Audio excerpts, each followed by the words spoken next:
Hello friends and welcome back. Today saw the release of a new trailer called Marvel Celebrates the Movies. It was half retrospective about the biggest moments in Marvel movies and TV shows thus far, and half teaser trailer for the upcoming slate of movies that are going to be happening in Marvel's Phase 4, very notable because these movies will be coming out in theaters. The trailer included some small teasers for upcoming Marvel properties, including two that have characters that we've never actually seen before in the MCU. Shang-Chi with my boy Simu Liu from Kim's Convenience, great show if you've never seen it, and The Eternals, which is a movie that up until now is probably best known for getting Kumail Nanjiani super jacked. For the more casual Marvel fan, such as myself, I will admit that I am not super familiar with either of these properties. In particular, The Eternals seems very confusing, very dense, very trippy, and very hard to adapt. And based on people who know a lot more than I do, that is in fact the case. So,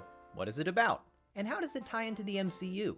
Let's find out. Now, I do have to be careful here because even after watching a lot of other videos and reading a lot of articles, I am still very confused about a lot of things. It is a lot to wrap your head around. So if you're watching this and you're like, this Jake guy has no idea what the hell he's talking about, what is his freaking problem? Just leave a comment and let me know. I will be very happy to be corrected on this one. While you're insulting me, don't forget to hit like and subscribe. I have a whole bunch of other videos where I'm not exclusively talking out of my ass. So the exact history of the Eternals has changed a bit over the years from its original inception back in the 70s to what it kind of got retconned into later on. In both versions, they kind of begin the same way, even if like the timelines change a little bit. So let me explain in very broad strokes what it seems to be about. Before you had the Eternals, you had the Celestials. The Celestials are essentially billion-year-old robotic-looking space gods. You actually see a Celestial during one moment in the original Guardians of the Galaxy film. When they're talking to the Collector, he shows them this thing, and you see this kind of big robot guy. Yeah, see, right there. Anyway, back during the Stone Age, the Celestials came to Earth and started kind of doing experiments on these early proto-humans to try and sort of create a more advanced, a human-type thing that would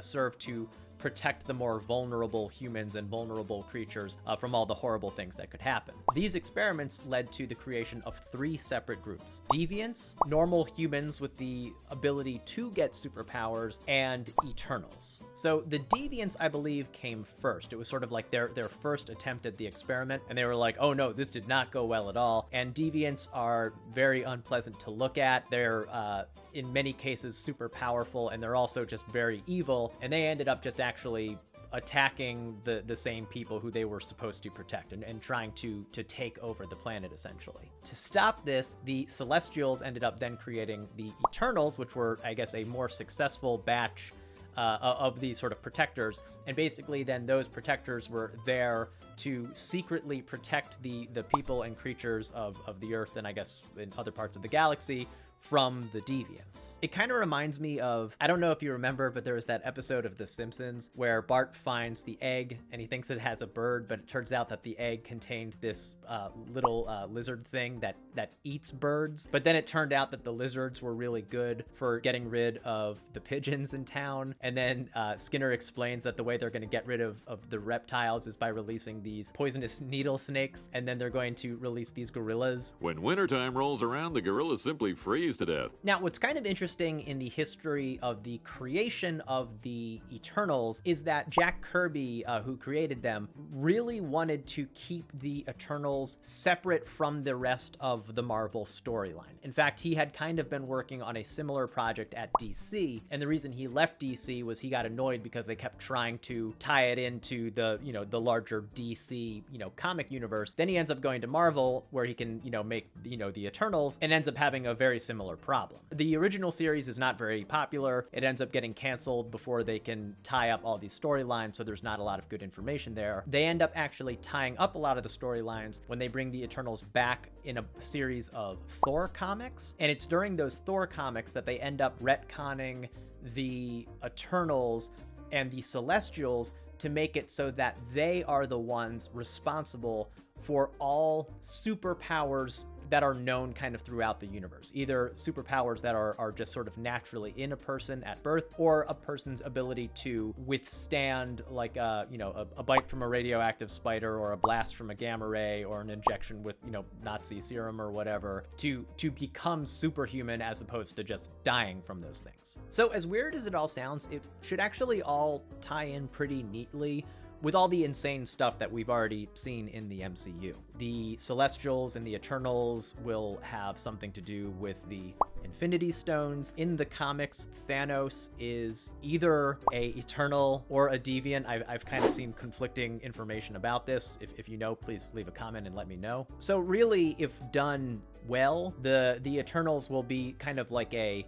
good connective tissue for all the weird disparate stuff that we've seen so far, and all the weird stuff that is surely to come. Now, plot details about the movie are a little thin. There are a few things that I read that seem to be potential spoilers about the movie. I'm not going to go too deep into those, so I'll just talk a little bit about what is known about the movie and what is known about the characters. I'm just going to read this from Wikipedia, in case you were wondering how deep my research went. After an unexpected tragedy following the events of Avengers Endgame, the Eternals, an immortal alien race created by the Celestials, who have secretly lived on Earth for over 7,000 years, reunite to protect humanity from their evil counterparts, the Deviants. The Eternals themselves have a bunch of different superpowers, very similar to, other heroes that we know. They are immortal. One thing that is kind of unclear is if the Eternals had been here this whole time. There is a question of why then were they not more helpful during the events of Infinity Wars, or any of these other times where their appearance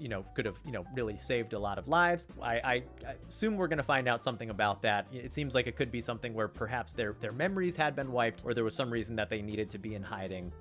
We'll see. Quick rundown of the cast. Angelina Jolie is playing Thena. Thena is a warrior who makes any weapon that she wants out of cosmic energy. Richard Madden is Icarus, which it's like Icarus like flew too close to the sun. There's a lot of Greek mythology stuff tied up into all this. He can fly, he can shoot beams from his eyes, and he has superhuman strength, so he seems pretty Superman-ish. Kumail Nanjiani plays Kingo. In the original comics, Kingo was a samurai.